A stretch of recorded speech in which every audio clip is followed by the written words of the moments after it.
So, according to Elon Musk, the greatest weakness in Western civilization is empathy. Just to get this straight, empathy, the ability to actually identify with or understand another person's feelings, is the problem.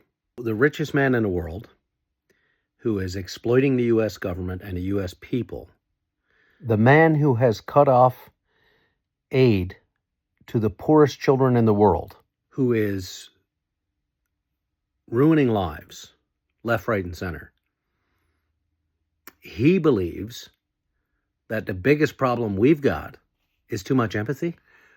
Well, we know for certain that he does not have too much empathy. So on Sunday, we began a 5-part sermon series throughout Lent around spiritual hacks in anxious times, times of anxiety, which certainly this time is. And the first of those sermons I gave on Sunday, and it was about resisting the temptation to turn away. This provides us a good example because instead of allowing that message, that there's too much empathy, to take center stage, we might be those who bear witness to the fact that we believe the biggest challenge we have is quite the opposite, not enough empathy. And then ask ourselves, what does Jesus have to say about this, if anything at all? Turns out he does say a few things. So Jesus goes up the mountainside and he sits down, and his disciples and his friends come to him, and then he begins to speak. And he teaches them, saying, "Blessed are the poor in spirit, for theirs is the kingdom of heaven. Blessed are those who mourn, for they will be comforted. Blessed are the meek, for they will inherit the earth. Blessed are those who hunger and thirst for righteousness, for they will be filled. Blessed are the merciful, for they will receive mercy.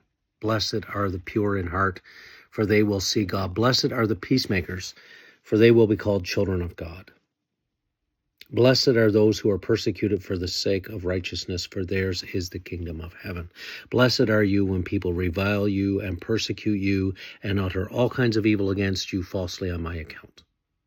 Rejoice and be glad, for your reward will be great in heaven, for thus they persecuted the prophets who were before you." Perhaps then, instead of giving in to the nonsense and nonstop baffle-gab from oligarchs like Elon Musk, we might take seriously what we hear in the Sermon on the Mount, not just the Beatitudes, but the whole thing. Think of what gets said in that incredible passage about empathy, about caring for others, about being present in so many ways, about going the extra mile, about taking not just your shirt, but your cloak as well, about extending yourself again and again for another human being. Perhaps our response to this loud message telling the world there's too much empathy is to show the world in our own life and in our own witness what empathy could look like. We can do that as individuals, but we can do it far more powerfully as community and as many communities. Just think of all the Christian churches. I'll go beyond that, all the people of faith around the world, that if we pull together the best of ourselves, our empathy and our goodness, and we elevate that right now to put all of that into the world in response to this adversarial message, which we know is wrong. We know the weakness of the West is not too much empathy. We know the world needs more.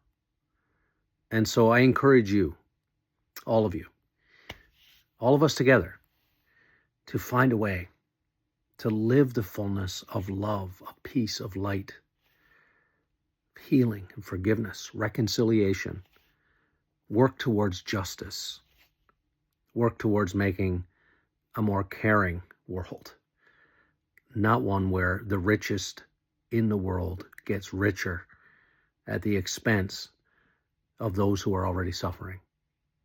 Resist the temptation to turn away. Yeah, yeah, yeah, yeah.